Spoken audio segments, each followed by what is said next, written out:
that no matter how famous a woman is, and no matter how unfamous a woman is, nowadays women come in the door because they're not happy. They're really successful. They've done a lot. They've achieved a lot. Why do they still feel terrible sometimes? Why do they not feel confident? Why are their personal relationships really crap, even though they're earning so much money? They force women to make their own definition of success.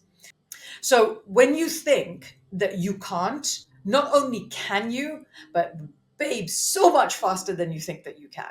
That's the joy of this. Like if you're here today, you can be somewhere else in 8 months. Hi guys, it's your girl Bianca Bee, and welcome to the Bianca Bee Show, where we talk about business, finances, and friendships. So today I'm super excited to have Geeta, founder of GSR Coaching and CEO of Nosh Detox.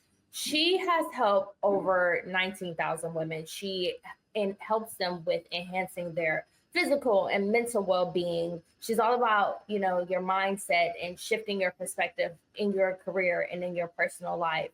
Her coaching has helped a lot of women across the world, and she's a motivational speaker. She's just overall a girl boss, someone that women should look up to. She has an incredible story, and I'm super excited to have her join us here today on my platform. And how are you? How's it going? I'm really good, thank you. Yeah, it's nice to speak to you. So I always like to start the show with the icebreaker. If you could go back in time and give your younger self one piece of advice, what would it be? How much younger would I be though? Let's say you're 20. Yeah. Oh, date way hotter men. Really date way hotter men. Way hotter men. um, getting used to change is the one thing that is life changing. If you aren't scared of change and you get used to change, everything is easier. So I used to have this saying called "Change is inevitable, suffering is optional," and that's something I would have tattooed somewhere at 20. I love that. I just turned, well, I'm 31 now. And that it's a huge pivot. And I actually saw that you said that in one of your interviews a while ago, is that you learned how to pivot, and in life you have to learn how to pivot. When did you become aware of pivoting? Was there something that happened to you to where you learned how to readjust your mindset to whatever the case or situation may be? I mean, there was a lot of things that happened because I grew up in Malawi and I came out to this country when I was 15. And then I had to adjust to a community and a way of living that I wasn't used to. So everything was different. And I found that as I went through life and I got divorced and I had kids and my children got sick and then they got better, that the only thing to that would screw you up would be if you thought things were going to stay the same, because I wanted everything to stay the same. So I wouldn't accept change, and I'd kick and fight and scream for things to not change, because that's how you kind of feel safe, right? And it was a huge shift emotionally to think, okay, everything is going to keep changing. Mm-hmm. How comfortable can you be with that and kind of roll with the punches? Mm. And that's really great advice, because throughout life so many obstacles will, be thrown at you, especially when you're a business owner. Yes. Can you tell us a little bit about your business before we dive into, your tips and advice? Sure, but if I can do a little bit of an overview, if I could, because I started, I mean, I'm Indian, right? So I started as a lawyer, because duh, on that one. And I was an M&A lawyer. And then when my first child was born, he was really ill. So I couldn't stay at work with a sick child. And so I then became an entrepreneur because I had to work from home. And women tend to set up businesses so differently to men. We tend not to go opportunity, we tend to go needs based, and which is something I talk about a lot. So mine was a needs based business, but the need wasn't a need I was fulfilling. It was because my need was to be at home with my child and still earn money because we didn't eat.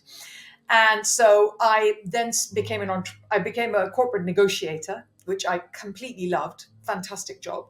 And people would just fly me in to do something and fix something, a problem, and then I'd fly back home to be with the kids. But I built an my first kind of business was a health and wellness business, Nosh Detox, which you've talked about. Then I became a coach. Then during the pivots, when I hit lockdown, one part of the business kind of died over in 3 weeks, and the other part of the business took off. So I ended up finding I was running GSR coaching when I didn't expect to, right? So there I am running a coaching business. And honestly, in England, we just never coached. It wasn't a thing. So I would always get American coaches from like 2010. So I was just like, I'm a coach. Okay. And then I found myself coaching really famous people, famous, like the royal family. Like I worked with Gwyneth Paltrow, with Simon Cowell, with the Spice Girls, with Nadia Swarovski. I mean, there are like so many of them. And then you think, oh God, what am I doing? Like, can I help you? And then do I know enough to help you? And then that happened. And I ended up being in a business today and being a coach today because things happened along the way. And I was like, how do we make money out of what's happening? And then here we are, if that makes sense. So it's a long answer, but that's kind of how it happened. That's amazing. And what have you learned? Like, what has been the common thing with women when they come to you that, is it work? Is it love? Is it money? Or is it all of the above?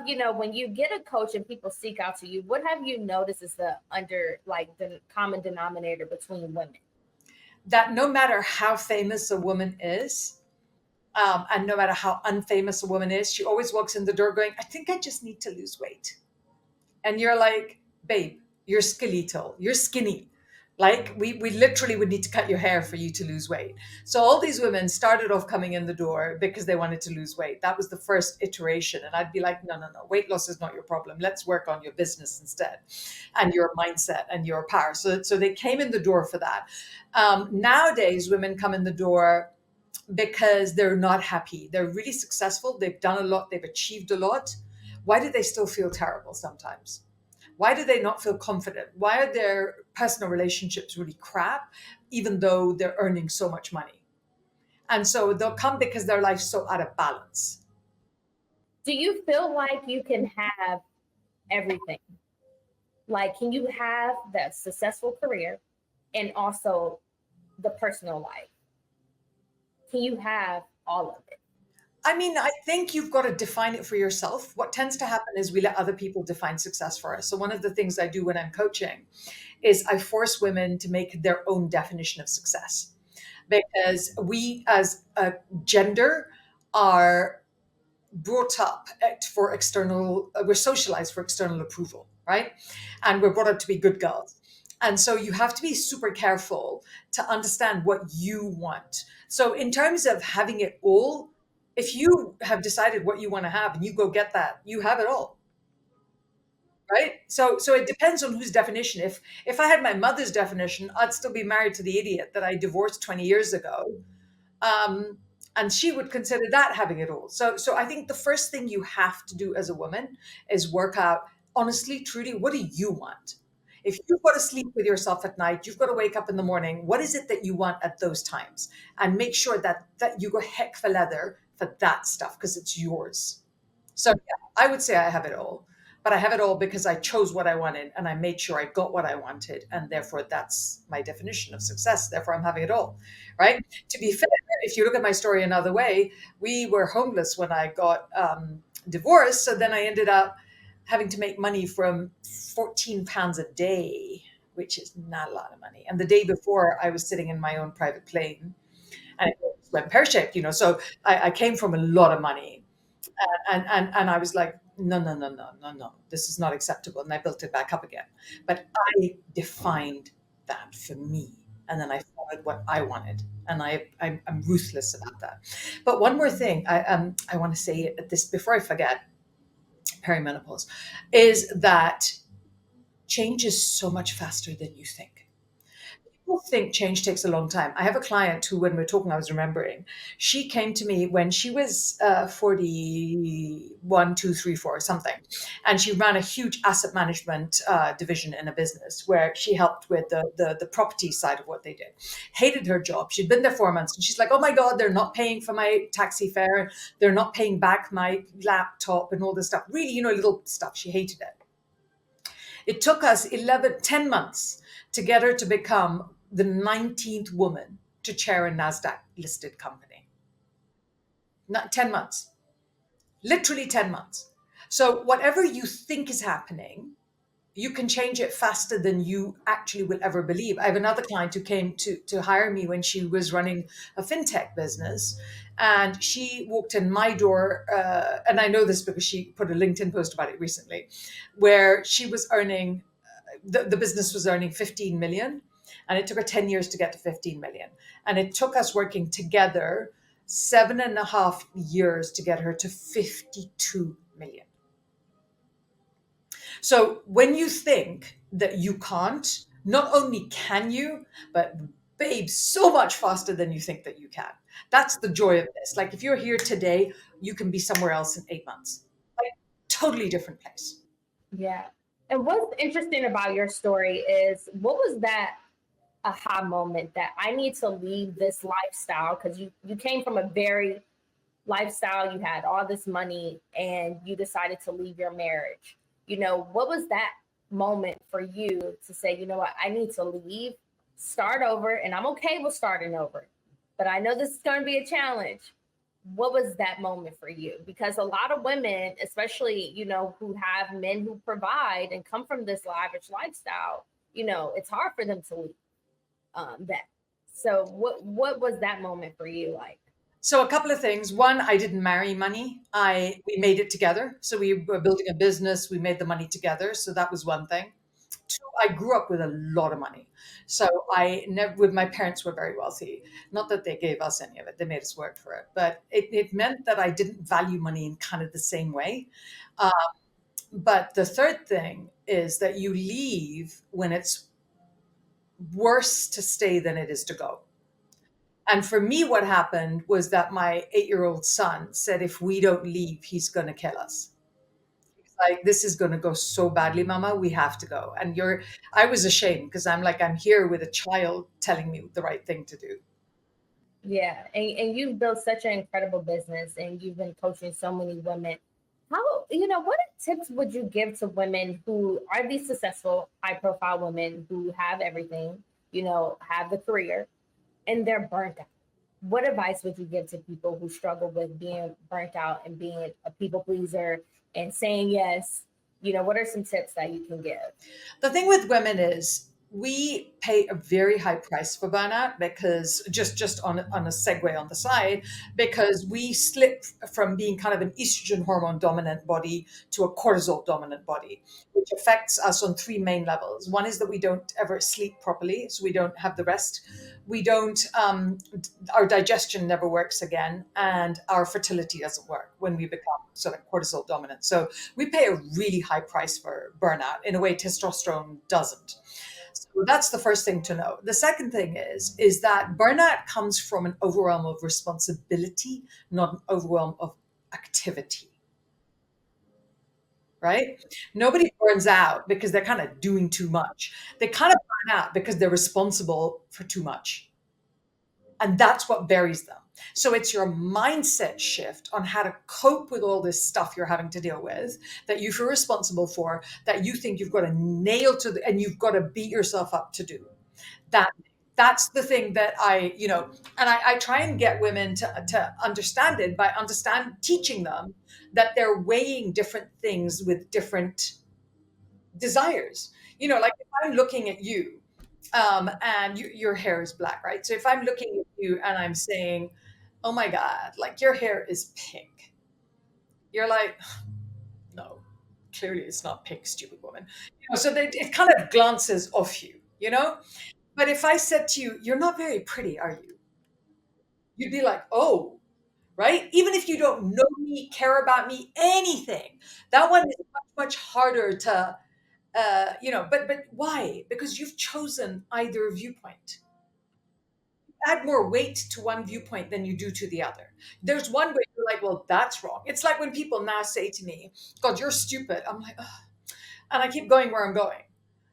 Or if people say to me, well, you're just too much, I am also, oh, please. And I keep going. But when I was younger, if you told me I was stupid and too much, it would pierce me, would hurt me.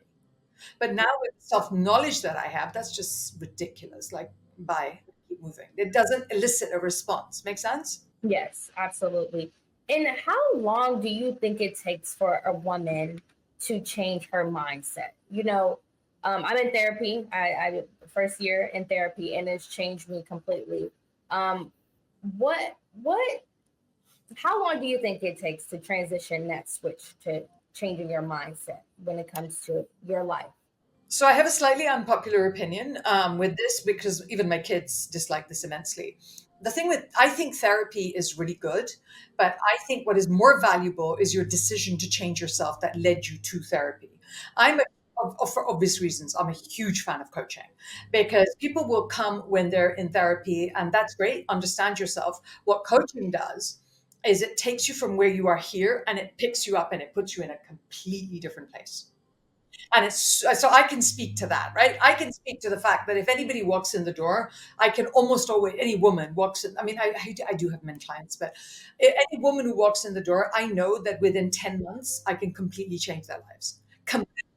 So that's just not a very long time. In the grand scheme of things, if you told me I had to do something for 10 months and I would have a totally different life, anyone would do that.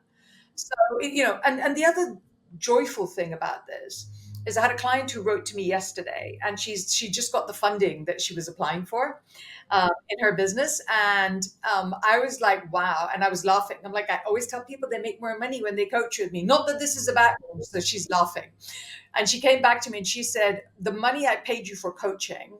And she's only been my client now for 7 months. She has had a 6 times return on the amount she paid me. So I want you, whatever you're doing, to think of those returns. Go for the biggest returns you can, give it an end goal, and give it a timeline.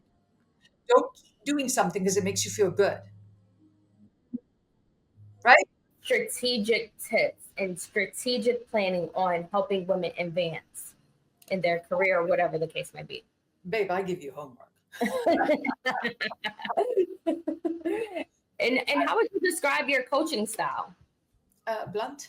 I'm not for everyone, right? There are people, I'm too expensive for some people, I'm too cheap for other people, and I'm very precise. I'm my viewpoint, and it's because I've done this for myself. I need to not be poor. I need to not be whatever, and okay, I have a goal. What does that mean? It means I have to make more money. I have to be more confident. I have to be happier, and I have to do this. Got it. How do we make those things happen?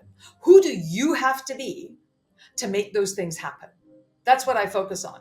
So I'm really very into crystal clarity. If we can work out with anyone, you, me, if we can work out with anybody, what is holding you back, you're just not going to be held back, are you? Whereas if I walk around thinking, oh, I feel really terrible, all right, but you still feel terrible tomorrow. Whereas when I worked out, like for example, a lot of the problems I had is that I wanted to make people happy. I used to laugh about having doormat tattooed down my back. And I thought, well, do any of these people want to make me happy? And when I worked out, they didn't. I said I spent my time trying to work out if I could make other people happy. But it changed when I worked out, when I thought, do any of these people want to make me happy? And the minute you look at it like that, your whole life changes. Like, do you want to make me happy? And if you don't want to make me happy, why am I listening to everything you say? I can enjoy you. I can go for a drink with you, but damn, I don't have to take your advice, do I? I don't have to tell you or listen to you or any of those things.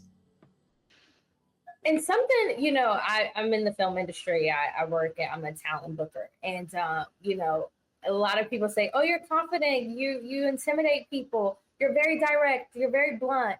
And sometimes I could be aloof or whatever. Like people throw these words at me.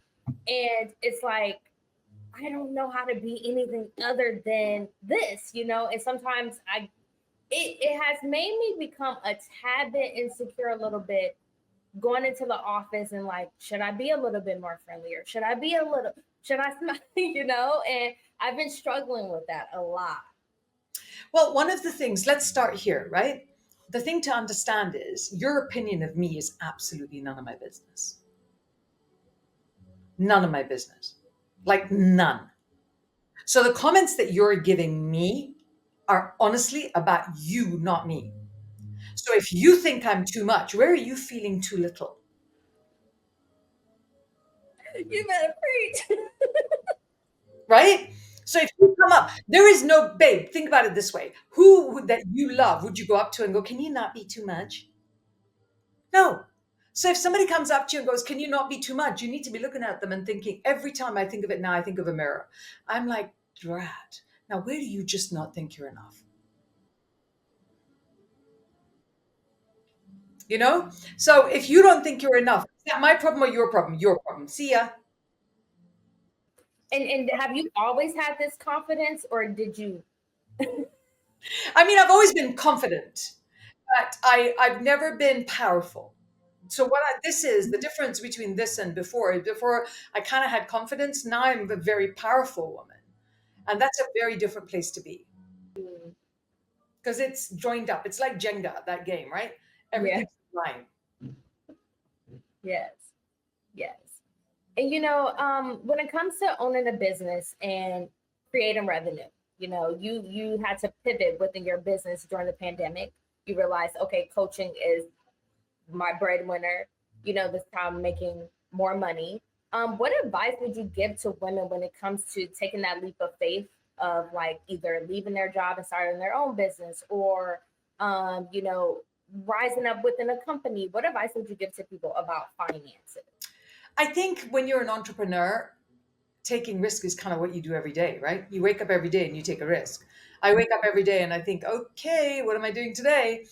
So you have plans, you have pipelines, you have everything, but I think we laugh about it with one of my closest friends, and we say that I have a very different risk profile to his, because I have quite a high risk profile, and I kind of question that. I just think that there are things that I won't stop doing things because I'm afraid. Right? So let's start there. Don't not do something because you're scared of it. If you feel like you need to worry about what's happening, like if I didn't take a risk, what would that mean? That I would have stayed with a dying business and not done a new revenue stream. I had to do that to survive.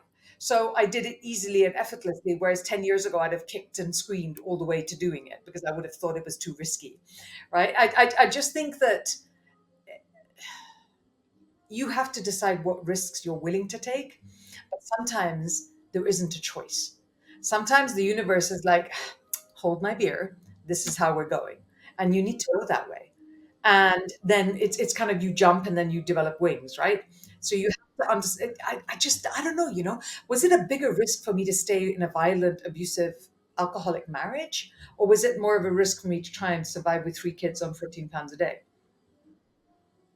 It's really moot as a point. To me, it's less risky to try and survive on my own. Yeah. I love that.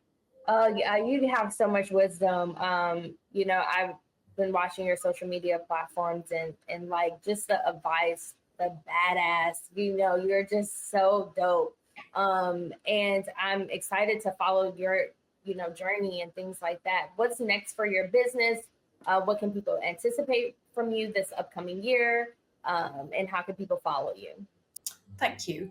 Earlier, I don't know if you guys in the US must have heard of an organization called B Corp, which is a sustainable certification. So earlier this year, I was going through life happily last year with my coaching business and deep joy, and the universe did a hold my beer moment. And I heard about this man that was sexually assaulting these women that worked half a mile up the road. And I was reading the court transcript, and this guy and the women were ringing the women on the ground floor when he went down in the lift, and they were saying, he's coming down, get behind a locked door."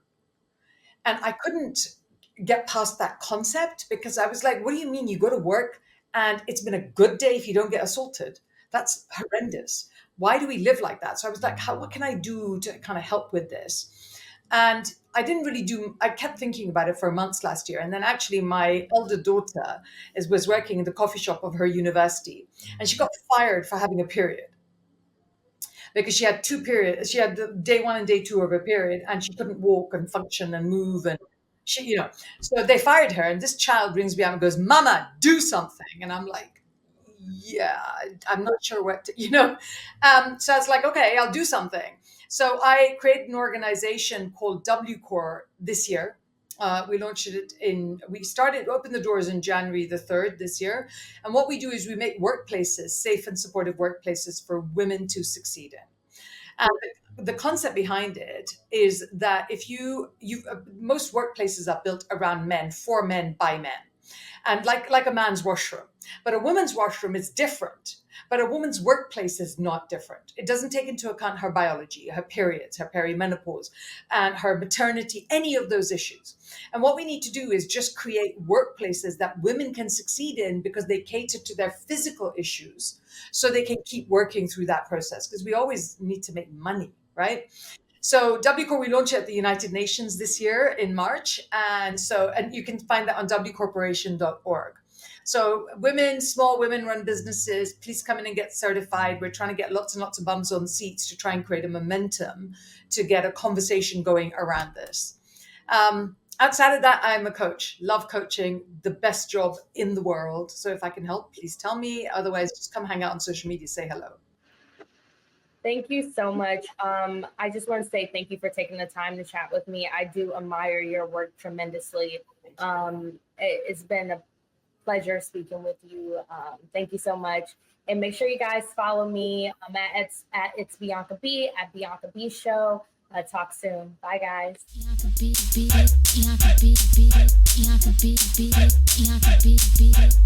Bee.